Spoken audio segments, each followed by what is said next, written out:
ಚಿತ್ತಾಪುರ ತಾಲೂಕಿನ ರಾಷ್ಟ್ರಕೂಟದ ಕುಲದೇವತೆಯಾದ ಶ್ರೀ ನಾಗಾವಿ ಯಲ್ಲಮ್ಮ ದೇವಿ ಪಲ್ಲಕ್ಕಿ ಉತ್ಸವ ಮೆರವಣಿಗೆಗೆ ತಹಸೀಲ್ದಾರ್ ನಾಗ ಹಿರೇಮಠ ಚಾಲನೆ ನೀಡಿದ್ದಾರೆ. ದೇವಸ್ಥಾನದ ಭಕ್ತರಾದ ಲಚ್ಚಪ್ಪ ನಾಯಕ್ ಅವರ ಮನೆಯಿಂದ ಪ್ರಾರಂಭವಾದ ಶ್ರೀ ನಾಗಾವಿ ಯಲ್ಲಮ್ಮನ ಪಲ್ಲಕ್ಕಿ ಉತ್ಸವ ಚಿತ್ತಾವಲಿ ವೃತ್ತ, ಜನತಾ ವೃತ್ತ ಹಾಗೂ ದಿಗ್ಗಾಂವ್ ಕ್ರಾಸ್ ಮೂಲಕ ದೇವಸ್ಥಾನಕ್ಕೆ ತಲುಪಿದೆ. ದೇವಸ್ಥಾನದ ಗರ್ಭಗುಡಿಯಲ್ಲಿ ವಿವಿಧ ಧಾರ್ಮಿಕ ಪೂಜೆ ಪುನಸ್ಕಾರಗಳು ಸಂಪ್ರದಾಯ ವಿಶೇಷವಾಗಿ ನೆರವೇರಿದವು.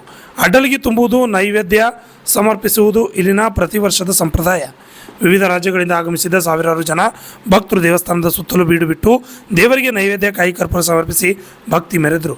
ರಸ್ತೆಯುದ್ದಕ್ಕೂ ಸಾಗಿದ ಪಲ್ಲಕ್ಕಿ ಉತ್ಸವ ಮೆರವಣಿಗೆಯಲ್ಲಿ ಎಲ್ಲ ಸಮುದಾಯದ ನಾಯಕರು ಪಾಲ್ಗೊಂಡು ಜಾತ್ರಾ ಸಂಭ್ರಮಕ್ಕೆ ಮೆರಗು ತಂದುಕೊಟ್ಟರು. ಇದೇ ಸಂದರ್ಭದಲ್ಲಿ ಪುರಸಭೆ ಅಧ್ಯಕ್ಷ ಅನ್ನಪೂರ್ಣ ಕಲ್ಲಾಕ್, ಶಿರಸ್ತೆದಾರ ಅಶ್ವಥ್ ನಾರಾಯಣ್ ಕುಲಕರ್ಣಿ, ಗೌತಮ್ ನಾಯಕ್ ಕಣ್ವಾ ನಾಯಕ್, ಚೇತನ್ ನಾಯಕ್ ಹಾಗೂ ಗಣ್ಯರ ಸಮ್ಮುಖದಲ್ಲಿ ಧಾರ್ಮಿಕ ಕಾರ್ಯಕ್ರಮಗಳು ನಡೆದಿವೆ. ಅರ್ಚಕರಾದ ಅರವಿಂದ್ ಸರಾಫ್, ಪುಟ್ಟು ಧನವಾಡ್ಕರ್ ವೇದ ಮಂತ್ರ ಪಡಿಸಿದ್ದಾರೆ. ಭಕ್ತರಿಗಾಗಿ ಹಲವು ಭಕ್ತರಿಂದ ದೇವಸ್ಥಾನದ ಆವರಣದಲ್ಲಿ ಹಾಗೂ ದಾರಿಯುದ್ದಕ್ಕೂ ಅನ್ನದಾಸೋಹ ವ್ಯವಸ್ಥೆ ಕಲ್ಪಿಸಲಾಗಿತ್ತು. ಶಹಾಬಾದ್ ವಿಭಾಗದ DSP Shankaragouda Patil, CPI Chandrashekhar Tigadi, PSI Shirshal Ambati ಹಾಗೂ ಪೊಲೀಸ್ ಸಿಬ್ಬಂದಿಗಳು ಸೂಕ್ತ ಪೊಲೀಸ್ ಬಂದೋಬಸ್ತ್ ಕಲ್ಪಿಸಿದ್ದಾರೆ.